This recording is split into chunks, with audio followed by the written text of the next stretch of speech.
Good afternoon, everyone. 2013, we had a debate in this city about the direction we needed to go in. I believe, as so many New Yorkers believed at the time, that what we had to do was build a different kind of approach, build a different kind of connection between our police and our communities. That was the way forward. That was the right path, the fair path, the safe path for everyone involved. Well, we're about to go over with you the results of a full year, the year 2014. And you will see the facts, you will see the numbers that make clear that it was possible all along to create a safer city and a fairer city. It was possible to create the kind of cooperation that would reduce crime even when compared to the record previous year that we saw before we came into office. 2014 proves to be the most extraordinary year of all. I've said to some of you, I'd like to repeat it. When I was preparing to take office, a lot of people in this department, a lot of people who watch these issues closely said to me with a certain reverence that it would be nearly impossible to repeat the achievements of 2013, that this NYPD had done such an extraordinary job. It was probably as good as it gets. But you're about to hear from the leaders of this department, you're about to see the charts and the facts that make clear that 2014 was a year of even greater achievement, record-setting year, an extraordinary year, where this department did things that previously were unimaginable in terms of bringing down crime. And they did it with ever fairer approaches and a greater closeness to our communities. So much of the credit goes to Commissioner Bratton. I was certain when I chose him as our commissioner that he would lead us to places we had never been before, better places, and he has fulfilled that promise so clearly. His leadership, the leadership team he's assembled around him, and most importantly, the men and women of the NYPD have done an absolutely extraordinary job. And these numbers speak to it. Overall, major crime down 4.6%. 2014 compared to 2013. Overall crime down 4.6%. The lowest number of homicides since the modern policing era began in 1993, since what we call the Comstat era. The lowest number of homicides we have ever seen. 2,600 fewer robberies than the year before. This number, there are so many powerful numbers you'll see today, but think about the everyday lives of our people. 2,600 New Yorkers did not experience robbery compared to what we had seen the year before. That's an extraordinary impact on people's lives, also setting a record. And in our transit system, in our subways, outstanding success in our subway system. Major crime down 15%, 15% in 2014 compared to 2013. Only 2 homicides in our entire subway system for the entire year of 2014. These are numbers, for those of us who have lived in this city for a long time, these are numbers that were once absolutely unimaginable. And this is a time to appreciate what all the people around me have achieved, and I want to thank them. So many gathered here today. Our first Deputy Commissioner, Ben Tucker, our Chief of Department, Jimmy O'Neill, our Chief of Patrol, Carlos Gomez, our Deputy Commissioner for Intelligence and Counterterrorism, John Miller, our Deputy Commissioner of Operations, Dermot Shea, our Chief of Intelligence, Tom Galati, Chief of Detectives, Bob Boyce, Chief of Transit, Joe Fox, Chief of Housing, James Secreto. This leadership team is one for the ages. And Commissioner, I want to congratulate you for really having brought together the best and the brightest. Now, again, this is not just about numbers. The numbers are so important, but every number indicates a human life or a family. And every number that we show that's made progress means a family or an individual who didn't go through the pain of a crime. This has been progress that has had a deep impact on our neighborhoods all across the 5 boroughs. And some of these numbers specifically are absolutely outstanding. One example in our public housing is Stapleton houses in Staten Island. Last year, crime was down over 40%, 40% compared to the year before. And that was due in part to the over $200 million investment we made in the Housing Authority with a focus on security measures like additional lighting that made residents' lives better, but also made the work of our police better and safer.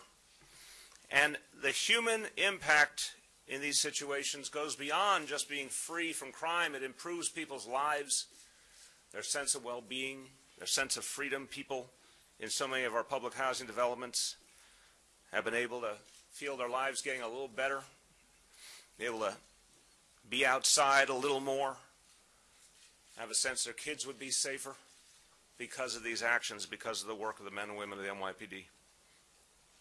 Now, we know that this is very difficult work. I've spent the last year all over the city, in police precincts, and talking to officers who did extraordinary things, giving accolades to those who were such positive examples of the work this department does, talking to everyday New Yorkers about what it means to them. People in this city appreciate our police. They appreciate how hard the work is, and they see the progress we're making. Yesterday, tens of thousands paid their respects to Detective Lou and his family. And so many people who couldn't be at the funeral talked to me and so many members of my administration about their feeling for those families, their willingness to do everything they could to help those families, because they understand what a profound sacrifice was made on behalf of the people of this city. People feel a lot for Detective Lou's family. They feel a lot for Detective Ramos's family. And that is a commitment that we will keep for the long term to those families. This department has a proud history of standing by the families of all those we lose. And the people of this city feel the same way. They feel a deep commitment to the men and women who do this work and to their families. 35,000 people protect us. And as you're going to see in a moment, they do it very, very well. These two brave men we lost, they contributed to this outstanding progress from last year. They didn't get to see the end of the year, but they were part of that success. They dreamed of doing this work their whole lives. You know their stories. They wanted to wear that uniform. They wanted to serve others. They wanted to work for just the kind of success that we're able to tell you about today. And if you know something about Detective Ramos and Detective Lou, you know they believed in building bridges between the police and the communities. Both were extraordinarily devoted to the communities they came from, devoted to their families, their neighborhoods. They wanted that closeness to deepen, and that's what we're dedicated to. And all this is based on the notion that when you bring police and community closer together, it is not only an act of fairness, it's an act of safety for all. And you can see it in the numbers that will be laid out today, because as we have driven down crime, we have seen substantial decreases in the stop and frisk approach and substantial decreases in low-level marijuana arrests. So a lot of change is happening, and that change is happening while at the same time the city is becoming safer. Another important fact, 2014, 11% fewer complaints by New York City residents to the Civilian Complaint Review Board. Another indicator of the fact that we're going in the right direction. As we begin the new year, we have a lot to do. We've already announced substantial investments of close to $400 million in additional resources beyond that that we put in the last city budget, so that we can make the work of our officers more effective and safer. Particularly exciting is the investment in technology.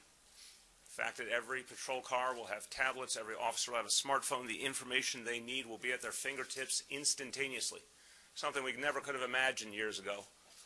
But now, whether we're trying to find an everyday criminal, or whether, God forbid, there's a terrorist threat to this city, our officers will have all the facts, all the pictures, all the descriptions, everything they need immediately. And that will make us all safer. That's the kind of investment that we need, and we will deepen our commitment to training.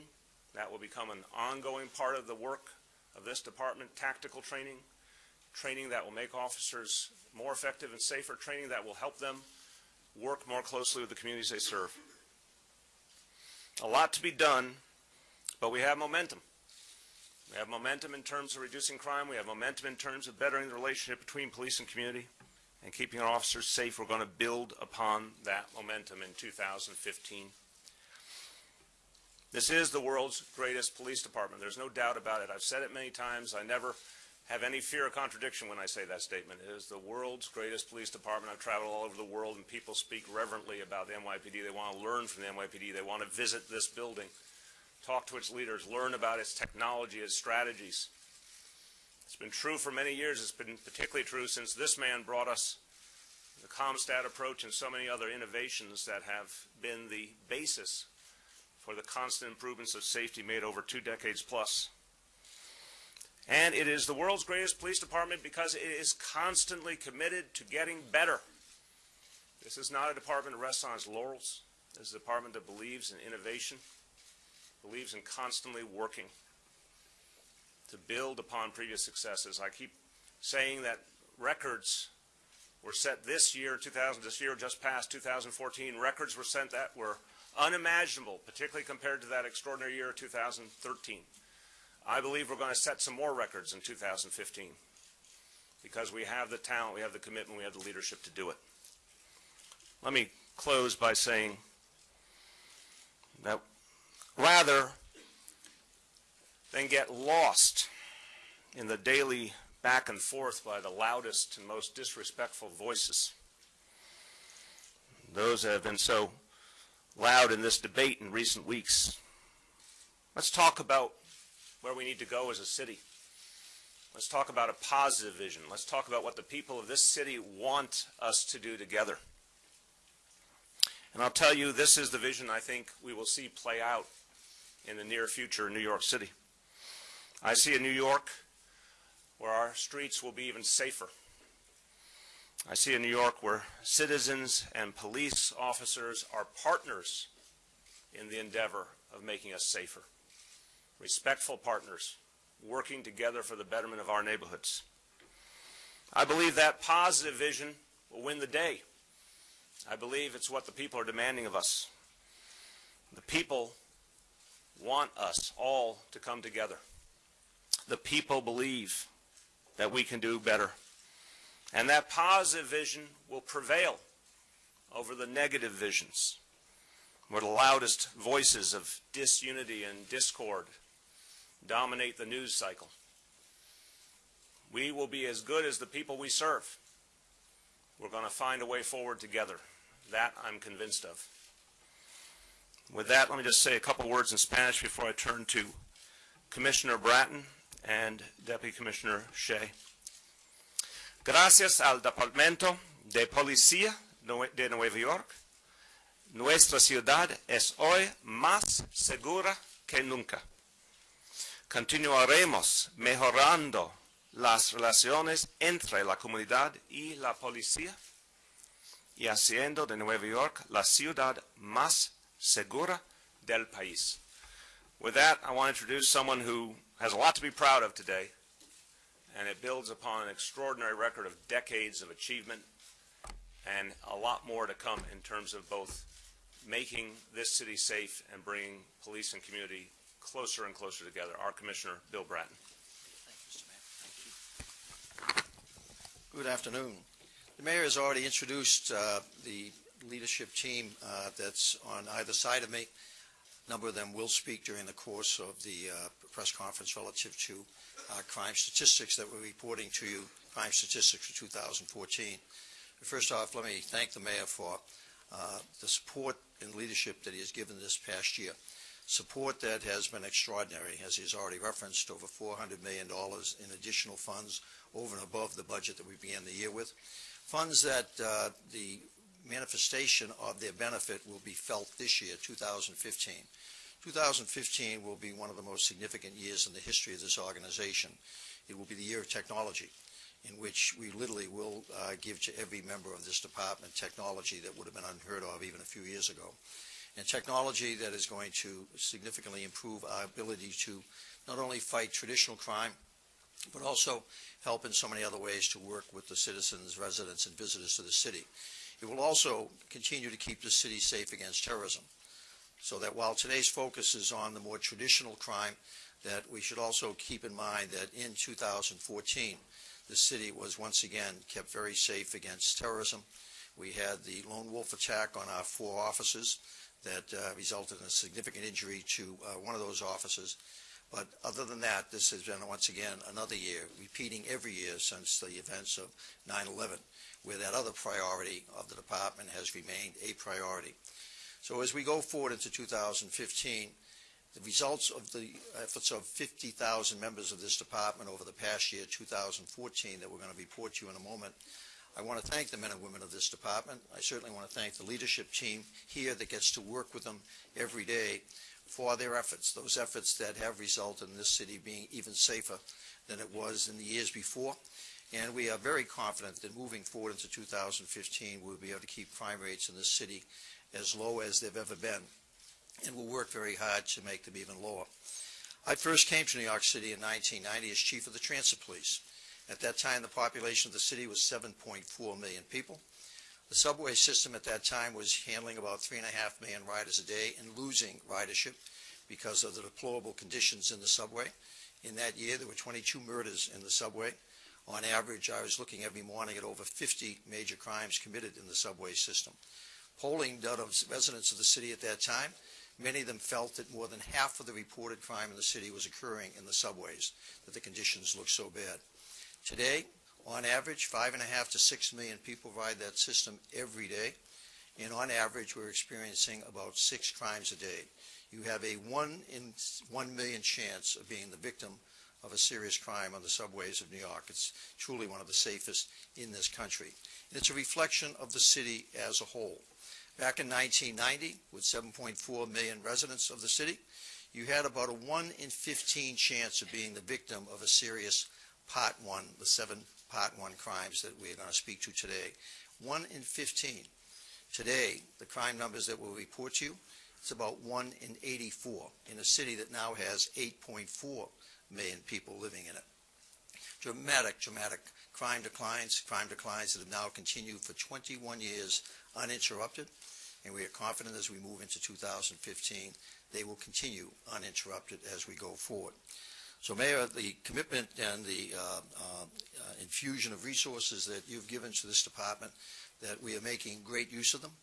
Next year, we will also significantly enhance the capabilities of our helicopter fleet with the arrival of an almost all-new helicopter fleet. We are significantly expanding the capabilities of our harbor patrol. The vehicle fleet of the department will be enhanced with significantly advanced vehicles, and as you've already talked about, the technology that we use will be increased significantly throughout the department. So the tools and the resources are there. And the other area is training. We have made a great deal of noise around the issue of training, its importance, and the commitment of the mayor to support significant increases in the ability of us to work with our officers to enhance the skills that they're going to need to continue to police this city. What I'd like to do with you now is to speak about 2014. I'm going to ask Deputy Commissioner Dermot Shea to walk you through a slide projection that will speak to why we're feeling so proud of the accomplishments of the 50,000 men and women that we get to work with and get to lead. They have had a great year. The residents of this city have had a great year as it relates to the issue of crime and disorder in this city. And we have accomplished it with also the ability to address some of the concerns for a significant number of the residents of this city. Concerns about over-policing, concerns about overuse of stop, question, and frisk, concerns about some of our quality of life enforcement initiatives. And Deputy Commissioner Shea will speak to some of those issues as we talk about the statistics.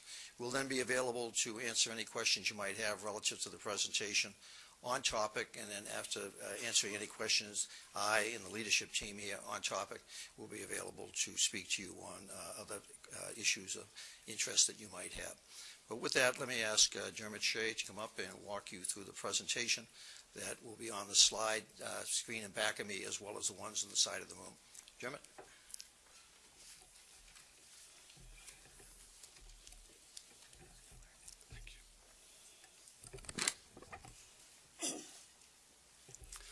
Good afternoon, all. As we move into 2015 and close the book on 2014, I'm going to just walk you through now some of the highlights of what we see in a little deeper dive. Behind me on the screen and shown on the displays here, the first slide is an overview of the reported index crime in New York City. It goes back to 1993, the beginning of the modern CompStat era. You can see the downward trend of overall crime. It begins to get lost one year to another, so we've highlighted in red 2 years in particular, 2011 and 2012, that we actually saw increases. We have gotten very good at knocking crime down, and the assumption is it keeps going down. We do see some years intermingled where crime does rise, so that's the 2 years there. I could tell you that the following year was nearly statistically even, but we did see a decrease. But this year in 2014, we had a pretty significant decrease in overall crime in New York City. As the mayor and the commissioner said, 4.6%.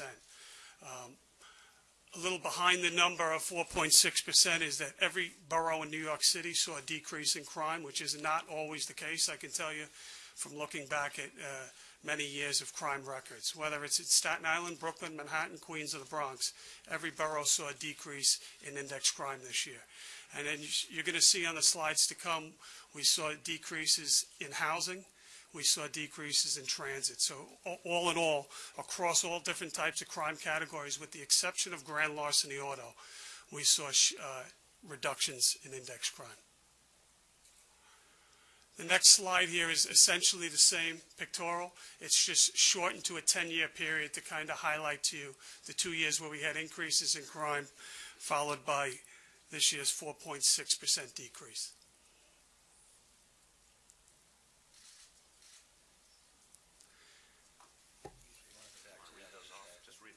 Yep. So when we look at what happened across New York City this year, I mentioned 4.6% overall reduction. That's 5,100 less crimes in New York City. For murders, we had 332 versus the 335 that we had last year, and we'll get more into that in a minute. That's a 0.9% reduction. For rapes, we had a 1.9% reduction in rapes. Robberies, we had a nearly 14% reduction, and you're going to see as the slides continue that that is the lowest recorded robbery number in the modern era in New York City.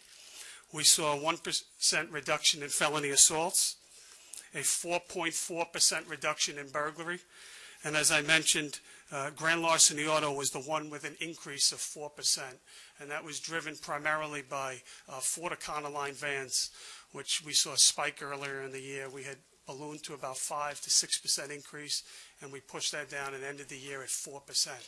2013, which we're up 4% from, was the lowest recorded year ever for grand larceny autos in New York City.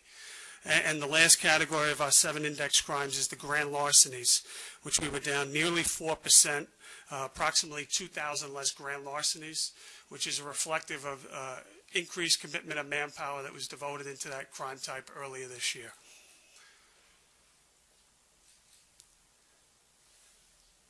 Okay, here's the slide that highlights the murder numbers. And I see as I sit here, I'm starting to have trouble with the eyes, so obviously I need glasses coming up with all these numbers.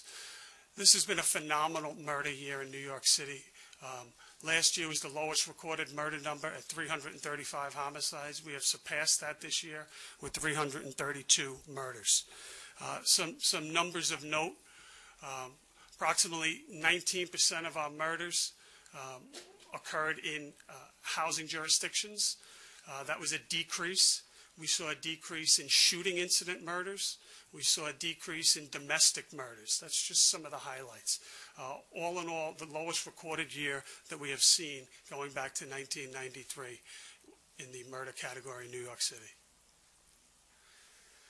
Next is the robbery number. We, across the board, saw a reduction in New York City in robberies, whether you're talking about youth-on-youth robberies, gunpoint robberies, commercial robberies, iPhone robberies, robberies in transit, home invasion robberies. So across the board, pretty phenomenal drop, 14%. Every borough in New York City enjoyed this benefit. 2,600 less reported robberies in New York City this year. So some staggering numbers there. Burglaries. Burglaries, similarly. A recurring theme today is that whether it's homicides, robberies, burglaries, we see the lowest numbers that we have ever recorded in New York City this year, and burglaries continue that trend. 4% drop overall. Almost all boroughs enjoyed this, with one exception in one particular section of Brooklyn. Brooklyn North had an increase in burglaries. But overall in New York City, a very successful burglary year. And that's on top of last year being the prior fewest number of burglaries in New York City. Shooting incidents is the area of concern as we move forward. In New York City in 2014, we had 68 additional shooting incidents take place. Those 68 shooting incidents that took place account for a 6% increase in overall crime. Similar to the homicides, 19% of our shootings take place in housing. Disproportionate, nearly 1 out of 5 take place in housing property. We saw an increase of 13 shooting incidents in New York City this year. And as I go forward and explain some of the subcategories of shooting incidents, it's going to really delve into the vision or the strategy for 2015 on zeroing down with a scalpel and targeting those individuals that are responsible. Gang incidents, we had an additional 140 shooting incidents that are somehow related to a gang. Nearly 45% of our shooting incidents, and it's nearly 1,200 incidents in 2014, involve a gang or a crew, as they're sometimes referred to. So gangs, you're going to hear housing, and at times drug-related are going to be a focus going forward. With the nearly 1,200 shooting incidents in 2014 in New York City, 20%, 1 out of 5, involve a shooting incident where somebody in that shooting incident has been involved in a prior incident in New York City. So staggering numbers, 20%. And that's on either side of the gun. So you've either shot somebody before and been arrested for it, or you've been shot before in New York City. And as we go forward, this is going to be where across the bureaus we devote our assets to kind of target those responsible for a disproportionate number of shooting incidents.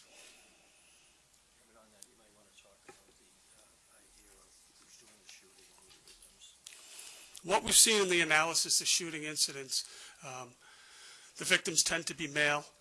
The age range that is getting shot, pretty consistent, that 18 to 24 age category. But when we dig down and see who is getting shot, 84% of the time is individuals with a criminal record.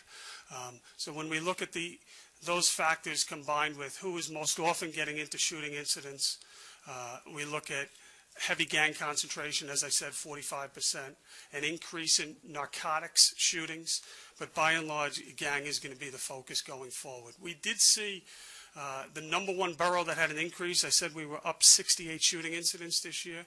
The Bronx, unfortunately, showed an increase of approximately 45 shooting incidents.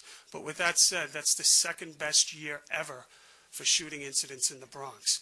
So 6% increase. And when you look at the charts, when you go back to last year and we're up 6% from that mark, compared to any other year in the CompStat era, we'd be down to at least 200 shootings.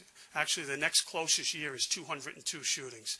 So the downward trend over time of shooting incidents continues. But we have some pockets of resistance. Particularly, you can look at 1 or 2 places in each borough where it's going to be the focus as we move forward and bring our assets together to target these areas. Housing was plus 13 shootings for the year. And again, we're going to see as we go forward, housing crime was substantially down for the year. But the shootings is a sticking point where we're going to focus. And it's not housing across the board. It's isolated housing developments.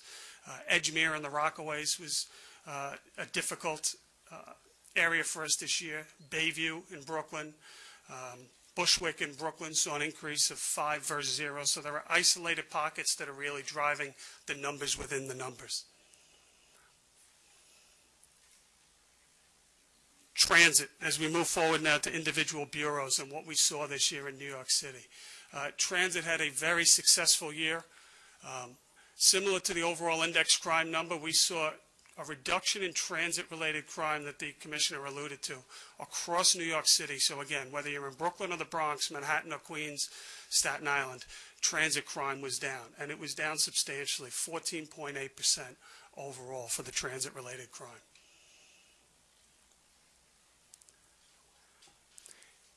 Behind me you see a diagram which depicts essentially stop, question, and frisk reports. You see in 2014 a dramatic decline from an already stark decline from 2013 to 12. In 2014, we had a 75% reduction in stop, question, and frisks. And the line graph, the line that goes across in red, depicts of those stops that take place, how many resulted in an arrest. And you'll see that that is near 15 to 16%, which again is historically a high point. So fewer people being stopped across the city, and within those fewer stops, a higher percentage resulting in arrests, which is exactly where we want to go and continue to go as we move forward. More and more focus. Misdemeanor marijuana arrests. The chart on the wall depicts what's referred to as 22110, or criminal possession marijuana, 4th and 5th degree. This would best be described as marijuana in open view, small amounts, marijuana that is burning in public. You can see 2010, 2011 represent the high points of this chart. From the period of 2011 to the end of 2014, we've dropped nearly 50%, 49%, 0.4, I believe it is, in overall arrests. So we've halved the number. Within those numbers, if you go back to 2013, from the end of 2013 to December 31st, 2014, we've knocked 10% off of that number. So the trend continues. It was sped along in November with the announcement of a new policy at the NYPD, and since that point in time, since November 10th, we've seen a decline of approximately 60% in these low-level marijuana arrests. So over going back to 11, a 50% drop, and that's been exacerbated this year with a 60% drop. Really, on November 10th, we were down 2% this year in marijuana arrests. With that new policy, we finished the year December 31st down 10% in 2014 calendar year for marijuana arrests. The next chart highlights a 10-year pictorial of firearms discharges. This chart is essentially incidents involving a New York City police officer where the New York City police officer discharges their firearm. If we went back to 10, 15, 20 years, let me give you some numbers, because the numbers here for 2014 and 2013 are essentially the same. They're one off. They're 80 and 81. But when you go back to 1971, we had 810 incidents involving a firearms discharge. 1971, 810 incidents to where we are today with 81.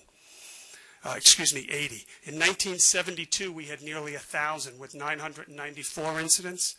And as recently as 1993, we had 312. So the overall trend, firearms incidents involving a New York City police officer discharging their weapon, is dramatically trending down. And essentially the last 2 years has been almost statistically even. Thank you very much.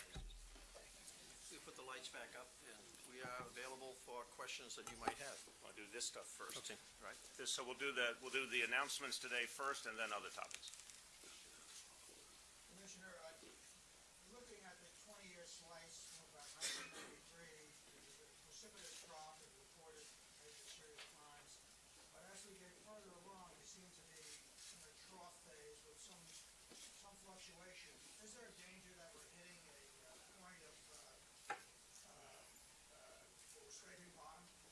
Well, it's like the limbo. Keep seeing if you can keep getting under that bar. So as we go into 2015, the focus is on keeping the crime rates low. Crime rates in this city are probably the best in the nation in terms of the figures that we've given you in terms of the per capita crime in this city. And again, I go back to 1990. Half the people who live in this city now were not here in 1990 and have no understanding of how bad it was. So we're in pretty good shape as it is, but we're always going to strive to do better. I think the technology acquisitions that are going to come into play this year are going to be phenomenally helpful. I think the additional training that we're now going to be able to give our officers for skills enhancement will be helpful. And use of social media that we've been so engaged in is going to be also helpful, that we have ability to reach out and have the public reach out to us in ways that they've never done in the past. So is this as low as it can go? I don't think so. That we're going to certainly strive to get it lower.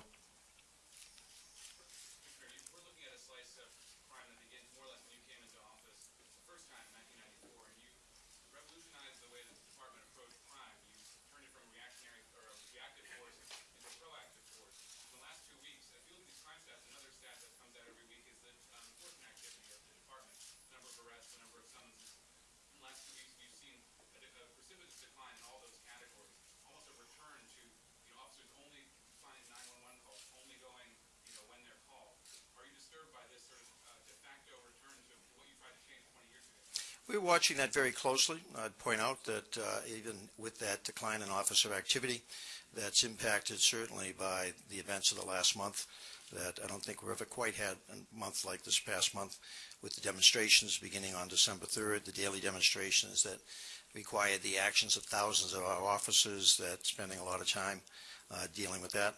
We had the tragedy that you all covered so significantly of the murder of two of our officers. So we've had a lot of things that have been impacting on activity levels, but even with that reduced activity, the overall crime numbers have continued to decline in the city. We had a several-hour meeting this morning, myself, this leadership team, and others, to put together a comprehensive review of what has been happening over the last month. And as we go into this week, where we are emerging from the mourning period, where we are dealing with many fewer demonstrations that allow us to keep our officers in the precincts, keep our detectives and our narcotics people in plain clothes and doing investigative work, doing proactive drug work. We'll see how we progress during the course of this week going forward. So it's something that certainly we are paying attention to. Am I overly concerned at this particular point? Talk to me a little later in the week once I have a clearer idea of what the impacts of the demonstrations, the funerals, and some of the other controversies we've been engaged in over the last period of time, what the impact they're having. Does the fact that crime went down over those 2 weeks call into question the whole theory that police need to be out there proactive? Not at all. In terms of if you're referencing broken windows, I know it's something our paper would like to have seen done away with. Sorry, broken windows is here to stay. Stop, question, and frisk is here to stay, but it'll be done in an appropriate amount. So even the broken windows policing, we are very selective in terms of looking at areas where we can reduce the need for that. Marijuana arrests is clearly one of those. We took a close look at marijuana arrests and felt that it was not an appropriate use of our resources. It was costing us a fortune in terms of manpower over time. And you can clearly see the results of correcting that effort. But broken windows, make no mistake about it. I was here in 1990, not 94. And any of you who lived there then, that was before we started implementing broken windows. We're not going back to that period of time, never again.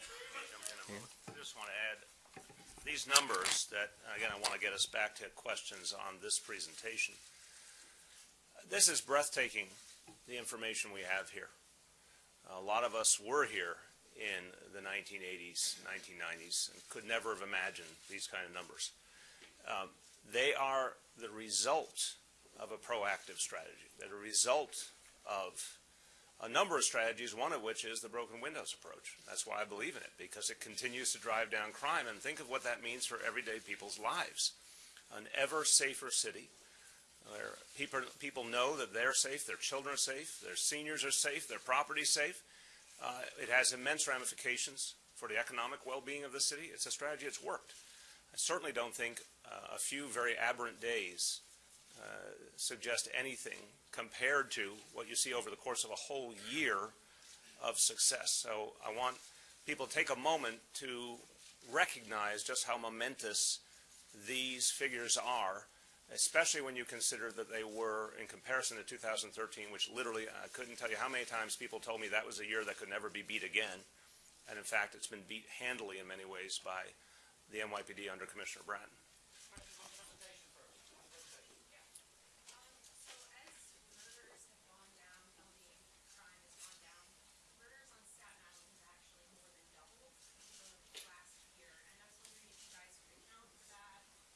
We certainly can.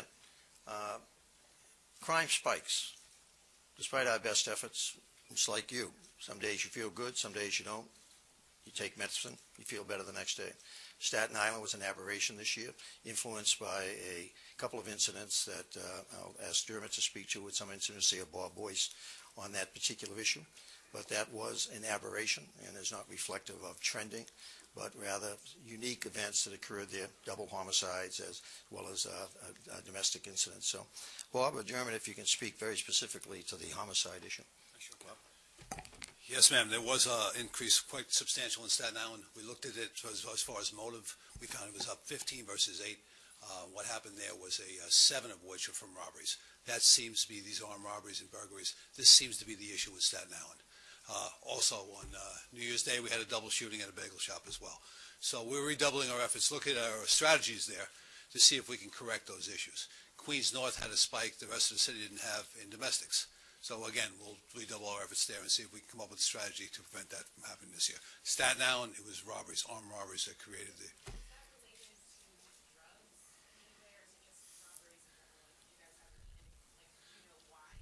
There's a direct correlation between burglaries and drugs, robberies as well sometimes, but however, these are armed robberies. So it's difficult to make that the determination on each case.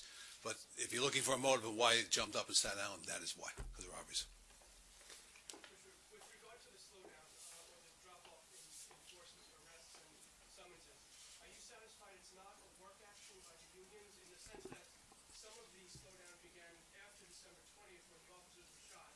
The Warner verdict was December 3rd. The slowdown didn't begin after that. We're taking a long view look in terms of looking back over time, looking at it very specific to precinct, to borough, to tours of duty, looking at 9/11 calls coming in, response time to 9/11 calls. So a very comprehensive look-see over time.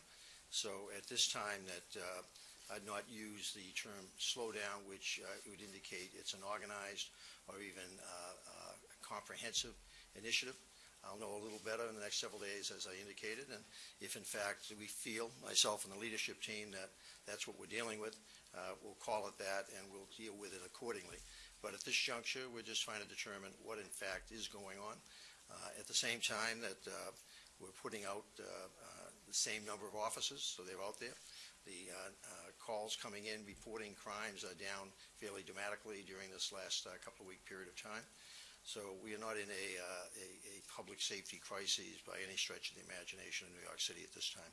As a follow-up, do you think that it could be the clients could be imperiled if it continues, in the sense that the recent trend is that through the week ending January 4th, murders are up, robberies are up, crime, I know it's a short period of time, but... You must be looking at different crime stats than I'm looking at.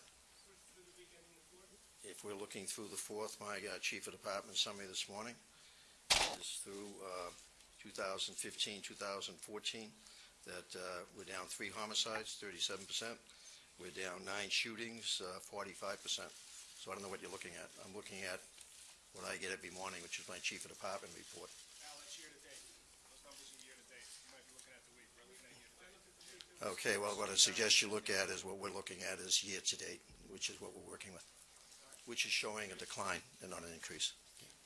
Down 5% for the week in crime. Is there a way to gauge sort of relationship where things have improved between the NYPD and the community?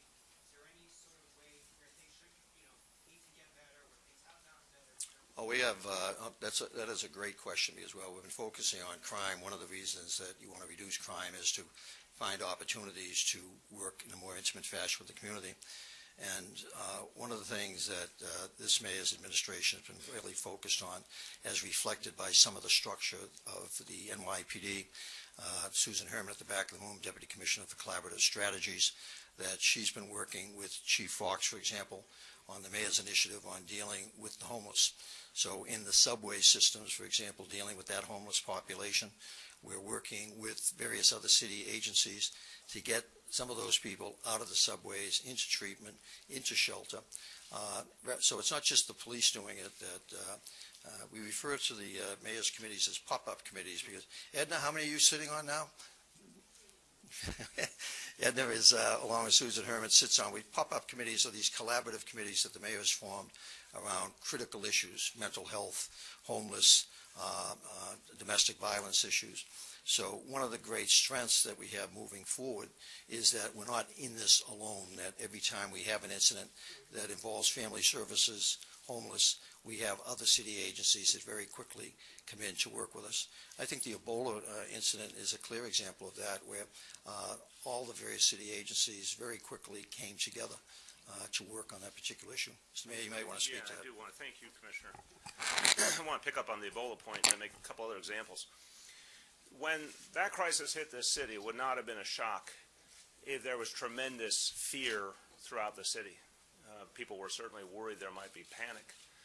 I give a lot of credit to NYPD. I give a lot of credit to other agencies that went out into communities and talked to people about what was going on and helped them to feel comfortable that things were being handled properly. You saw a city of 8.4 million people with a case of Ebola here in our midst, and life went on exactly the way it was before, because this NYPD and other city agencies reached out and talked to community leaders and talked to everyday New Yorkers. I had so many stories of NYPD community affairs officers and other agency personnel out in neighborhoods, including right around the apartment building where Dr. Spencer lived, giving out leaflets, talking to residents, calming them, answering their questions. It's a whole different approach, and it's an approach that works. Now, I think to the core of your question, recognize that in 2011 in this city there were 700,000 stops. And if you look at that slide on stop and frisk, there were not only 700,000 versus 47,000 in 2014. The impact, the outcome of the stops was very different. You could see by the arrest outcomes more than a doubling in the number of arrests for the stops that were made. As Deputy Commissioner Shea said, that means the stops that are being done now are higher quality, more pinpointed, bluntly on the bad guys, not on law-abiding citizens, not on everyday New Yorkers who happen to be walking down the street or going to the store. When you take that negative pressure off of people, that has a profound impact on the relationship with the police. And I've heard such gratitude all over this city for the fact that for so many people, their children, their nephews, their nieces, their grandchildren were not being stopped arbitrarily. That has created a great opening for a better relationship between police and community. Certainly the marijuana arrests. Deputy Commissioner Shea showed you a 50% decline over 3 years, 10% just this last year, but that more important figure to me is just the last couple of months. Over 60% decreases in November, December on an area that was causing tremendous consternation in our communities, because it was not just that people felt they were being affected by the relationship with the police at that moment. The real concern from so many people, again, parents, aunts, uncles, grandparents, was that young people were being saddled with a criminal record for having made a stupid mistake, something that would follow them throughout their lives. This policy change, again, has engendered tremendous appreciation and goodwill. As you can see, crime is still being driven down. But that kind of approach that needed an adjustment, when the adjustment was made, people at the community level appreciated it and felt rightfully the NYPD was working with them. That was a policy generated in this building. I really want to emphasize that fact. I knew what I believed, and I stated it clearly. But the decision-making about how to go about it and the belief that it was the right thing to do emanated right here. And the people of the city appreciate that. Is there a statistic for the number of people who have died in police altercations, and is that reported? The statistics relative to police use of force, in about 2 out of every 100 arrests we make, about 2% force is used. Assaults against officers are down also. This is a department, whether it's on the use of firearms, whether it's on the use of force, is very restrained, very constrained, and very well trained. And something also we should feel very proud of, that we're continuing to see significant improvement. We're well below national averages in regards to that around the country with other major departments. So another area that we feel very, very good about that continues to go in the right direction, which is down. Follow up on the mayor's remarks and your earlier remarks about stop, question, and frisk. Earlier in the year, last year, you noted the fact that there were certain spikes in shootings that you were planning to, or were going to do a study to see if the decrease in stop, question, and frisk had any impact on the rate of shootings in certain discrete areas. Did you do such a study, and if so, what did it find? Show there was no correlation. So You have to publish the material. we can get that out to you. I've given that presentation at several of the speeches I've given in the city recently, so I'm more than happy to share that with you. So all the assertions that stop, question, and frisk would go down, that crime would go up, shootings would go up, we're not seeing any direct correlation there at all. Okay. Mr. Commissioner, just to follow up regarding just from a broad perspective, what do you say to New Yorkers who might be concerned about whether the officers' morale is hurt? In other words, you have sent out a message that they're not turning their backs. You asked them to please not do that. They did it again yesterday. The enforcement action is low. To what degree are you concerned that you have a force that is taking matters into their own hands with regard to enforcement? I've already indicated that morale in the department for many officers is not what it would like it to be. I've been in the business 40-some-odd years. That's not new. That morale oftentimes is an individual issue. Do they like who they work with? Do they like where they work? They like their hours. So in terms of morale, it's oftentimes very dependent on their particular circumstances. I think there's a number of issues at play, certainly at this time, that impact on morale. I've already indicated that at this juncture, till we do a little more study, I'm not expressing great concern at where we are at the moment. The crime numbers are still going down. Officers are still out in the field. And if, in fact, we feel, my team and I, after our analysis this week, that we're engaged in some type of job action, that we will deal with it very forcefully, very effectively, using management supervisory tools to address it and focus on those who may not be performing up to our expectations and standards. So rather than painting with a broad brush, what we are doing is looking very intimately at if there are issues relative to drops in performance, what's causing that, who's involved in it, and how do we go about addressing it. For the mayor, you talked about not dwelling on the voices of discord and focusing more on a positive vision. To the members of the police department who may not share your view, what is your message? What is your message to the police officers who aren't happy with you? My message is we support them. We are investing in them. We'll continue to invest in them. That they should be very proud of the achievements of 2014. The way I look at it is this. When I came into office, I had a series of decisions to make. I think it's widely believed, including within the NYPD, that I chose the finest police commissioner in this country. That he's put together an extraordinary leadership team. That we made a series of changes that, in fact, were better for our officers and our communities alike. You look at that stop and frisk figure. I remind you, some of the police unions themselves believe that the stop and frisk policy of the previous administration was creating tremendous tension between officers and the communities they served and was creating less safety for both. So we addressed an issue that had to be addressed. We made a reform that was necessary that I think is adding to the safety of our officers. We've invested in things that I think improve the everyday lives of our citizens and our officers alike. For example, some of our housing developments that had the biggest crime problems, we focused on the 15 developments that accounted for literally 20% of violent crime. We put lights up. And one of the things I heard so clearly in this building was that our officers wouldn't be safe if the areas they patrolling weren't lit well enough, so we put lights up. We made sure there was additional overtime so that there would be more officers to address problem areas. That's one of the reasons you saw some real improvements in those areas. We invested, obviously, in technology and training. Two of the things that indicate respect for this profession You can tell when anything is respected is when it gains investment. We're investing in our police officers in constant training to improve their tactical abilities, which I think will also help to keep them safe, to improve the technology they have, and everyday things like better facilities for firearms training, for vehicle safety training. This is the kind of approach that means you're serious about the work of this agency and the safety of our officers, and we're going to deepen that work. So I would say that the men and women of the NYPD should be very proud of the year 2014. They should be proud of the progress we're making. They will see over time that as we deepen their partnership with communities, it will make everyone safer, and I'm optimistic about where we're going. If I could make a quick comment as a follow-up to the earlier question about morale.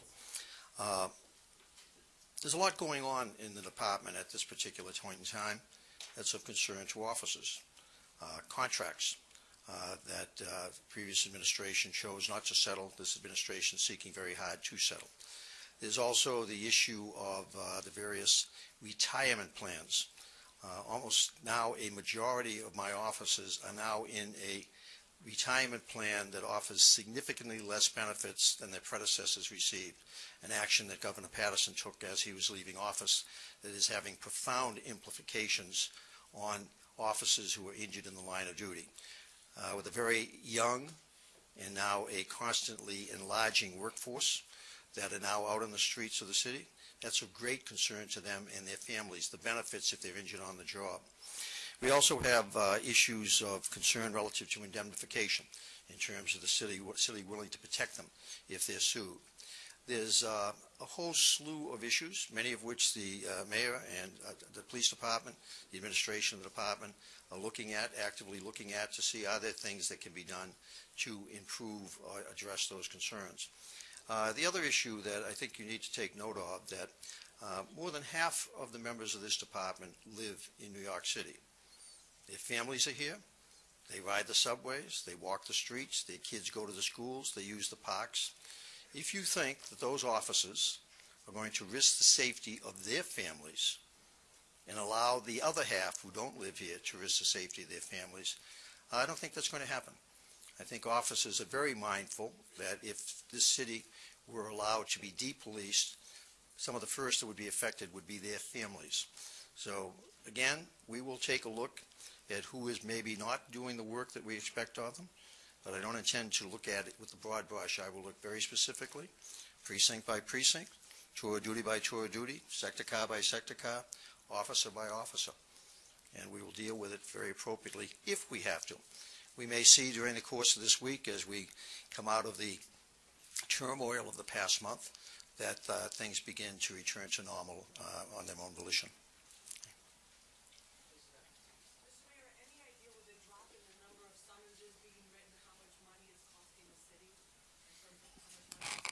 Saving money. Yeah, I'll let the commissioner speak to it, but I just want to emphasize this has been a very few days in the middle of the holidays, in the middle of very extraordinary circumstances, including the very tragic loss of 2 officers. I agree with the commissioner 100%. We need to see a little more time pass before we can draw conclusions, but why don't you? That may actually be saving money. If they're not writing summonses, city's not making money off the summons, but we're also not paying overtime to the officers to go to court to basically effectively testify relative to the summons. So this is part of what we'll take a look at in the sense of the overall impact. But we're talking the events of several days that, we're working very hard to get our arms around very specifically what is going on, if anything.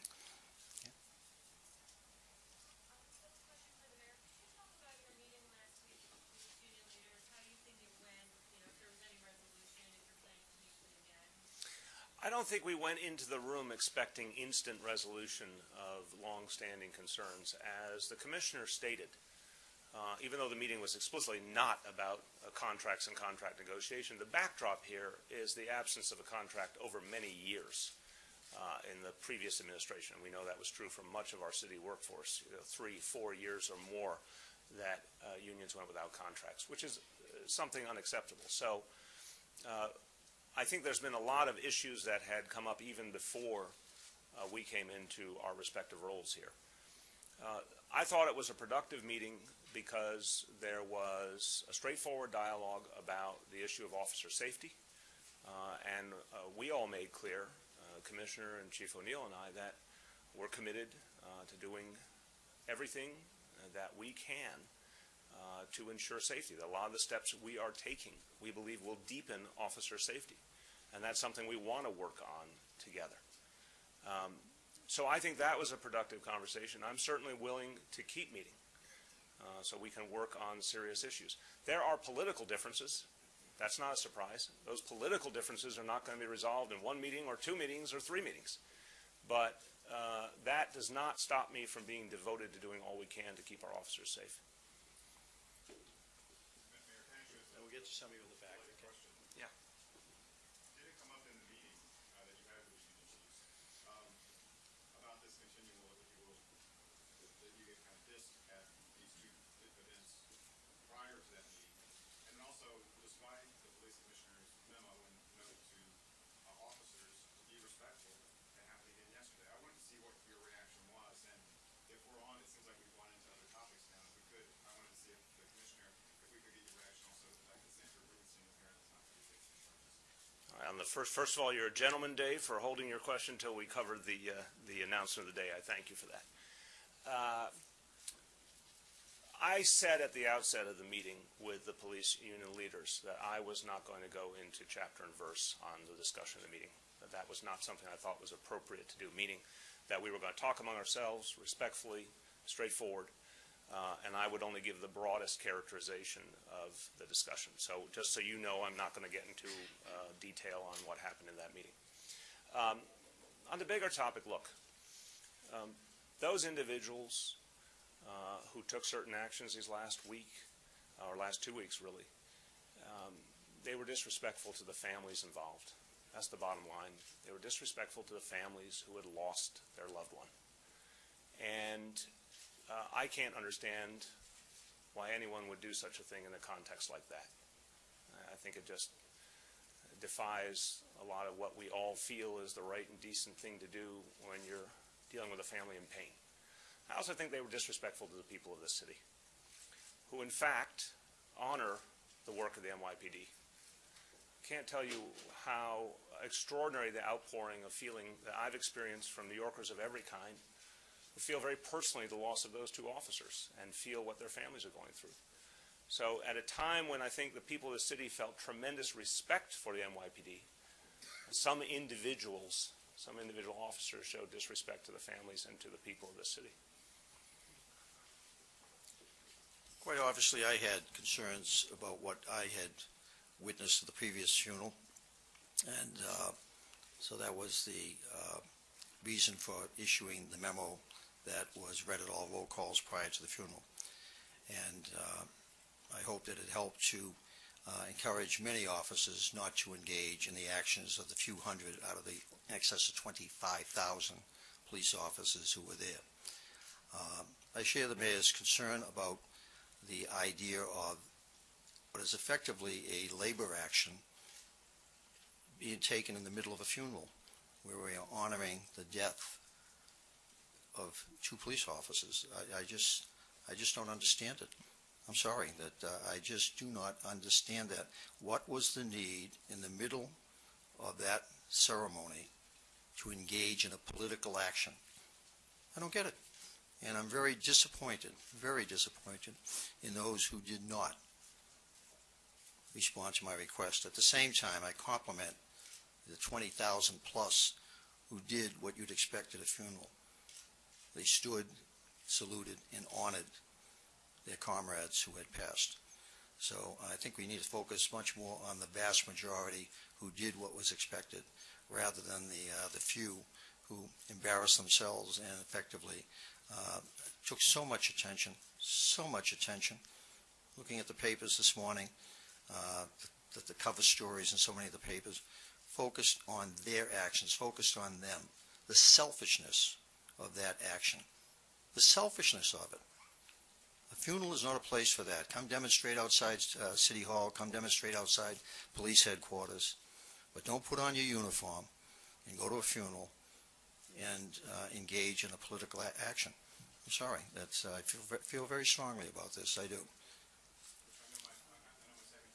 Yeah, I'm going to ask Bob Boyce to come up and speak your question on that case. Bob? As you know, we conducted a exhaustive investigation with Special Victim Division, also with Manhattan detectives as well. We executed a search warrant at Mr. Rubenstein's home, as well as spoke to scores of people involved in the case, and we presented all that information to the Manhattan District Attorney's Office.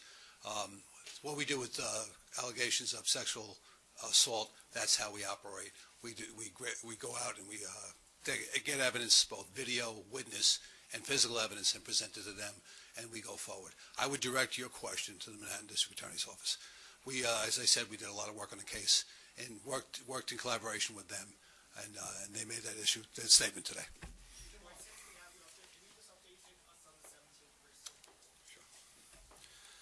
Yesterday afternoon at around 3 o'clock on Beekman Place, a Thomas Gilbert Sr. was found with a gunshot wound to his head just after 3 o'clock in the afternoon, about 3:30. What happened before that, about 3 o'clock in the afternoon, Thomas Gilbert Jr. visited the family. Present was Mr. Gilbert Sr. and his wife. Mr. Gilbert Jr. then asked to speak to Mr. Gilbert Sr. by himself and asked the mother to leave. The mother did leave. She went to get some food for Junior.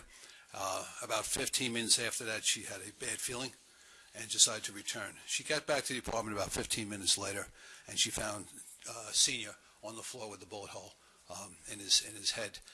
She also found a gun resting on his chest with his left hand covering it. Immediately, EMS was on the scene, as well as the 17th Precinct, as well as my detectives. 17th Precinct detectives investigating the case now for 24 hours, as well as Manhattan South Homicide, saw what they perceived to be a staged crime scene. The gun laying where it was didn't seem as a self-inflicted wound that we've had in the past. We immediately spoke to Mrs. Gilbert, and she told us where her son lived. We went over to that apartment, and we set up a surveillance on that apartment and requested a search warrant for his apartment on the 10th Precinct. At about 2100 that night, about 9 o'clock in the evening, we saw a light go off in the apartment and the TV go off, so we knew he was there. We executed the search warrant at around 10:30 at night, and we obtained some evidence, 2 magazine clips, which are .40 caliber, which is the gun used at Beekman Place homicide, what we can now consider a homicide. We found numerous loose rounds as well, and a manufacturer's box of a Glock .40 caliber. Also, we have a shell casing envelope with the serial number of the gun that was recovered at the crime scene. Substantial amount of physical evidence to use. We brought Mr. Gilbert Jr.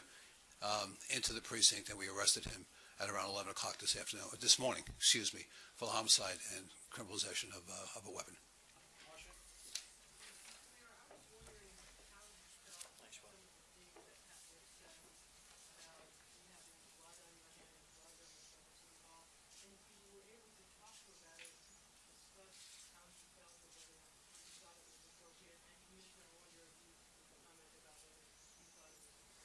First of all, I'm not concerned about my feelings. My feelings don't matter here. What matters is the people of this city who I think expect more from all leaders than those kind of unfair and inaccurate statements.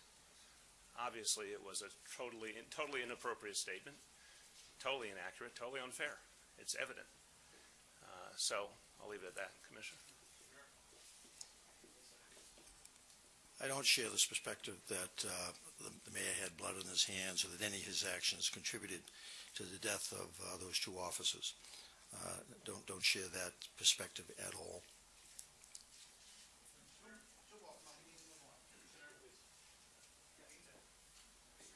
Which one?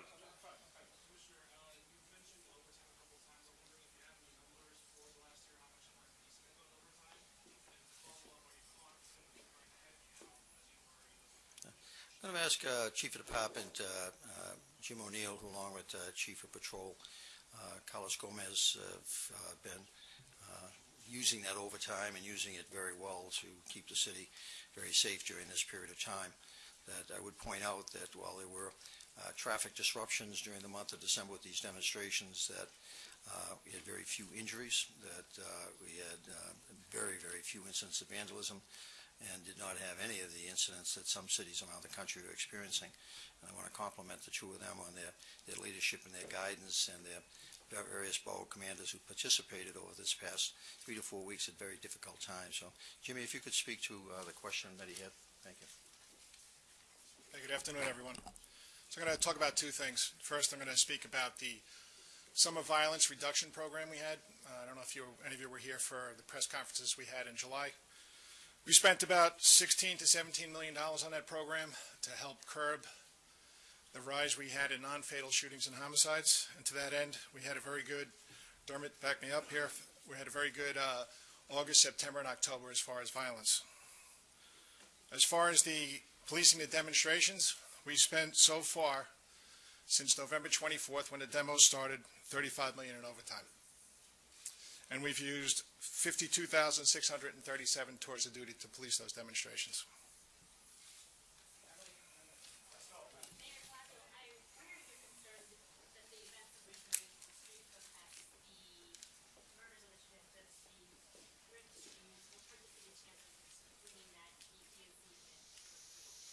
I think the way people all over the world are looking at New York right now is on these numbers.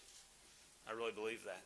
As I've heard people talk about these extraordinary reductions in crime and the fact that this leadership of the NYPD is doing such an extraordinary job and the men and women of the NYPD are doing such an extraordinary job, I think that is the story here. You have a city that is getting safer all the time. And that is ultimately how business leaders make their decisions, how people make their decisions of where to move to live. People make decisions about where to invest. Certainly, I would think for the Democratic National Committee or any other organization thinking about having an event, ever-decreasing crime is an incredibly positive signal.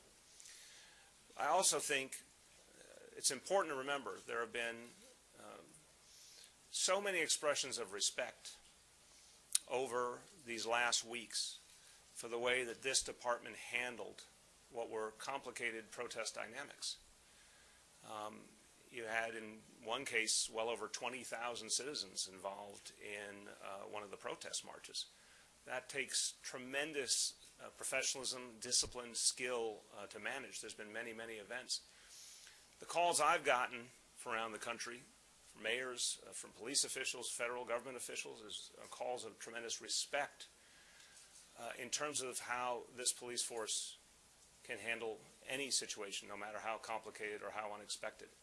Again, I would think people making decisions about where to invest or about where to have an event would look at those events with a lot of respect and a lot of sense that this is a police force that can handle anything. So it's been a painful few weeks because we lost two very good men. And yes, there's been some politics in the background.